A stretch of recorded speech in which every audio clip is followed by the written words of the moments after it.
अक्कलकोटमध्ये घडलेली स्वामींची ही खरी लीला पाहून विज्ञानानेही हात टेकले। स्वामींचे अत्यंत लाडके सेवेकरी चोळप्पा हे रात्रीच्या वेळी स्वामींची सेवा करत होते। स्वामी गाढ झोपले होते आणि चोळप्पा त्यांचे पाय चेपत होते।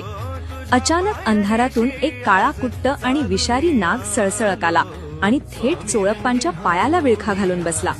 चोळप्पा घाबरले, पण स्वामींची झोप मोड होऊ नये म्हणून ते जागेवरच स्तब्ध राहिले। त्यांनी स्वामींचे स्मरण केले। नाग फणा काढून डंख मारणार तेवढ्यात झोपलेले स्वामी अचानक जोरात ओरडले, अरे खबरदार जर माझ्या भक्ताला स्पर्श केलास तर। आणि काय आश्चर्य, त्या विषारी नागाने एका सेकंदात आपली फणा खाली घेतली आणि चोळप्पांच्या पायाचा विळखा सोडून तो शांतपणे तिथून निघून गेला। झोपेतूनही आपल्या भक्तांचे रक्षण करणाऱ्या अक्कलकोटच्या स्वामींच्या चरणांत सर्व ब्रह्मांड आहे। तुमचाही या परब्रह्मावर विश्वास असेल